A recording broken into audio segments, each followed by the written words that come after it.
Greetings, Band Warriors. Greetings. Greg is here, so are you. Results kill excuses. Coming in with another message of life. We talking life, we talking healing, spiritual awakening. Just want to welcome everybody that's new. I feel like even though I've been doing this for a few years, got to be reintroducing myself. Why? Because I took a little step back. Still integrating a lot of the shifts that have happened through some major energetic portals. We talk about all things around here, but I was thinking this morning about authenticity. And I feel like the inverse of being authentic is being like a hypocrite, being internally conflicted. Are you internally conflicted with yourself? What does it take for you to be authentic? Like, I think authentic is the embodiment of your fullest self, where you can walk in some incredible energy of confidence, self-validation, self-assuredness. And I know that if you're lacking those things, it's probably because you haven't been willing to sit with yourself and kind of go beneath the surface. What's really going on? And it's something that doesn't cost us anything, monetarily speaking. It costs us everything when it comes to our attention, our time, our energy. It takes a tremendous amount of those three things to have that courage, to have that clarity, to just sit with yourself. In this world, everybody's so caught up on doing and being, like doing things. You think in order to overcome your addiction, you got to do something. You got to do something to go from being broke to being rich. You got to do something to go from being depressed to being happy. You got to do something to go from being unhealthy to being lean, mean, and a fighting machine. You got to do something to go from toxic relationships to healthy relationships. And I'm here to tell you, it's not about doing. It's about being present with yourself, being fully alive with yourself. And sometimes we just gotta slow down, stop,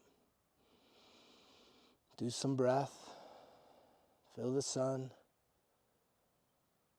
and listen. Free from distractions.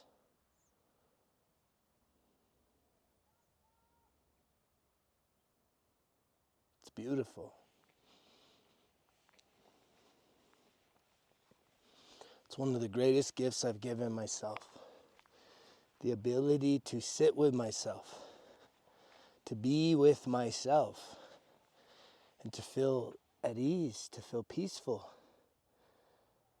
Not feeling a sense of restlessness. I used to feel a lot of restlessness when I would be trying to sit with myself. I'd be restless and needing some kind of external stimulation.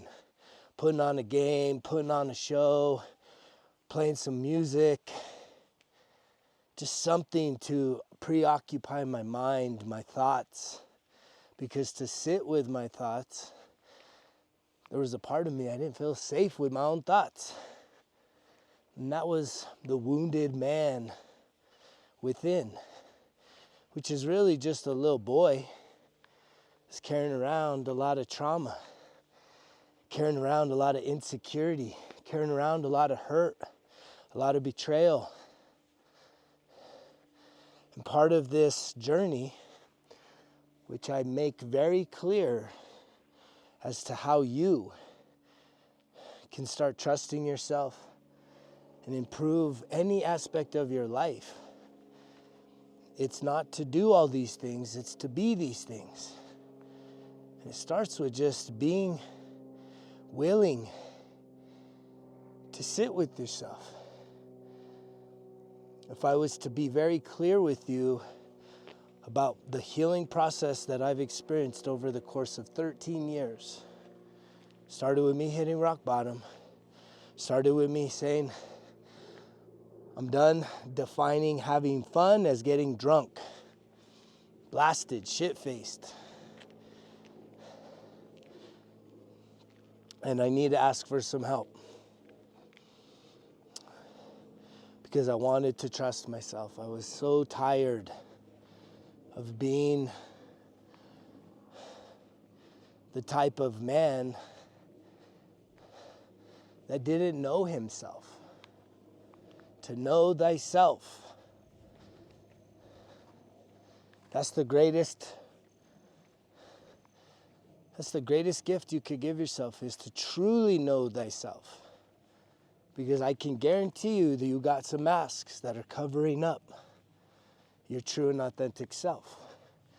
And every mask is a form of hypocrisy. Every mask is your attempt to possibly fit into spaces and places that aren't actually serving you. They're not actually honoring you and seeing your value. But yet we want that. We need that acceptance. We want it.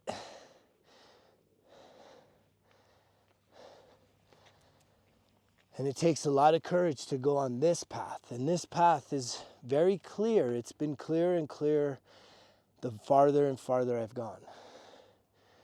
Clearly, prior to hitting my rock bottom, I was in what I would call that self-sabotaging phase. And self-sabotaging includes self-abandonment, self-medication, self-destructive behaviors, self-loathing. You know, it's really just a state of, for me, it was depression. I was very depressed. I was very hurt by the circumstances of the past. And carrying around that hurt underneath the surface and not knowing what to do with that energy, with those feelings, with those emotions, thus using alcohol, THC, or really anything, sports, shopping, sex, food, to get myself off of having to sit with myself, just the uncomfortable. And so the shifting moment in my life was clearly hitting rock bottom. And for me to hit rock bottom, that means getting arrested.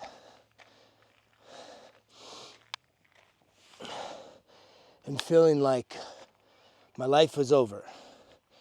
But I knew deep down my life wasn't fully over. I just knew that this was a situation that if I was going to get through and make it to the other side, I knew in the moment I was going to have to change just about anything and everything about myself. And I knew that the number one change was in the mind. Having a willingness and a desire to be a different version. To say enough's enough. Like, okay, man, the party fucking guy, the drunk motherfucker, I think we're about done with him. I think his shelf life has expired. I think that his purpose on this planet has run its course. And so that guy was full of excuses. That is where this results kill excuses comes from, right? What excuses are you making to protect yourself, to guard yourself, knowing that your excuses aren't getting you what you truly desire in life, your results. They're just keeping you in a state of complacency, an apathetic state of being. And so it took that crisis, that literal life-altering moment in my life, hitting rock bottom. And it's like, I've had multiples of those. But this time I knew something was different. I knew something was different this time, which was 13 years ago, in 2012, the summer of 2012. And when I say I knew, I didn't go and ask people. I didn't think about it. I knew deep, deep, deep, deep down inside of my soul, if I was going to get through this crisis, that I had to be really serious about making some shifts in my life. And it started in my mind. I knew I needed to end my relationship with alcohol. I knew I've had a few times of attempted sobriety that brought me back through relapse. And I knew that this was it. This was it.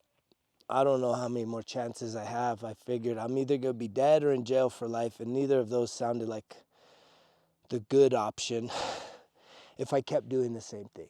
If I kept acting like it's okay, not my fault, I'm a victim. No, I had to take extreme ownership in that moment and realize that this is it. I know there's a better version of me, and I'm going to find that. I'm going to be that. And for me, it was just showing up one day at a time. That's a lot of days. It's a lot of days. I think it's like 4,745 days of sobriety, choosing to wake up 1% better every day, trying to find something. What else can I find about myself? What else can I heal about myself? What else can I shift to get farther and farther and farther away from the self-sabotaging phase? And what that looks like on the other side is what I call, you go through self-discovery, right? And in the self-discovery phase, right, you're trying to have a real clear picture of who you are, who you've been. And that can be a really tough pill to swallow. That could be really tough to sit there with yourself. We're so dang hard on ourselves that to discover who we've been, how we've been showing up, all of the lies, all of the deceit, all of the mistakes, all of the guilt, all of the shame, all of the blaming others, right? All the manipulations. I mean, this is the discovery. This is the work, is to sit there and really sit in your shadow. That's called the shadow work. The discovery part of this healing journey is to sit there and sit with your shadow. The reason why you have something that's called your shadow is because that's where the unpleasant version of yourself resides. See, most of us, when we show up to work and we show up in a relationship, you know, if you've ever, whenever the last time it was that you were in a honeymoon phase, could be at work, could be with a new lover, it's like you just want to have your best foot forward. You just want to put your best face on and always wear your nicest clothes and dress to impress, and you know, you're just really upbeat and positive, but yet that's not necessarily the true you. That's just you trying to win acceptance. And then it's kind of like, once we get that measure of what we think we've been accepted, it's like, we kind of let ourselves go. We let some things slip. We start to get complacent and lazy, right? We shift. A lot of people shift, and that's the hypocrisy. And so when you're truly authentic and you really discover yourself, there is going to maybe be some shame that comes up in that discovery process. There is going to be some feelings of sadness and anger and regret about who you've been pretending to be. And the reason why I'm such a proponent of sobriety is because if you have chemical distortions, and that could be prescription, that could be anything chemical that alters your mental state of clarity, and I know this firsthand, then you're distorted. It's going to be hard for you to have a clear vision through the shadow, to really sit in the uncomfortable of who you've been. And I'm not here saying that someone else hasn't played a hand in your pain, your wounding, your life experience. We all are interconnected in that sense. We all have had somebody playing a villain. And it's very painful. Some of the worst villains can be mom, dad, brother, sister, lover, husband, wife. Can be some of the most closest children. I mean, it could be the closest relationships we have. And that's what messes a lot of people up, because you're just perplexed as to why. Why is this the way it is? Why? And then you start building up all this negativity and animosity and hatred and anger, and you're not even processing that. You're actually not processing it. You're expressing those feelings, right? And some of you that don't express the feelings, you suppress the feelings, and thus you're hurting yourself even on deeper and deeper levels, and then you're wondering why you got all these health issues and all these life circumstances that it just seems like it never goes your way. Does this connect with you? Is this resonating with you? So the clarity is so important, because the process that I help people through is to be able to set aside your pride, your ego, so that you can have some compassion for yourself, and even compassion for the villains in your life. Because here's a truth bomb. Get ready for it. You've been a villain in someone else's life as well. None of us are innocent. And maybe you haven't been as bad as how others have been to you. That is regardless. This is where I believe we have all signed up at the soul level to really work with each other and help each other along this spiritual journey. And this is what I think is happening right now, is there's a great stirring of the emotional, unhealed pot of humanity. I don't even think I could say that twice. A big stirring of the big emotional pot of humanity. Because everywhere you look, there's just people are sitting and avoiding and just getting consumed by their own fires. If fire was an analogy for emotional discomfort. The fires are everywhere. And there's almost nowhere to run. And that's why it's like we need to surrender. It's time to surrender if you're hearing this message. And ask yourself, are you ready to start doing the work? Leaving behind the self-sabotage, the victimization, and start really doing the self-discovery. Once you get past that, then you start stepping into self-improvement and redefining yourself, really figuring out, who do you want to be? Who have you been? Who are you being? But what is the version of you that you want to be? Because you are the author and the editor of your story. I know it's a sad story. I believe in the law of attraction. And so in my life, I've had a pretty sad story. I've had a lot of challenges. I still get very emotionally charged when I have to over-explain myself. It still frustrates me seeing that version of me trying to over-explain instead of having just that confidence to say, this person's never going to understand me. They are choosing to misunderstand me. And that says more about them than me, but if I respond to it, right, it's like giving your power away. Who are you giving your power away to? And if you're ready to take your power back and to start using that power to heal, to grow, and to really start living life in an incredible way to where new opportunities are happening. You're feeling healthier, wealthier, more prosperous, more successful, more free. Then it's time for you to take a leap of faith, to join me along this journey. I'm here for you. I'm cheering for you. I'm rooting for you. I've experienced that, yes, healing is possible. Transformation is a real thing. And it starts in the now. Being what you believe your vision is for your life. And the way that starts is by being still. It's like once you can really start to identify the patterns that keep coming up more and more and more, right? We're very programmed. We're programmable from the beginning.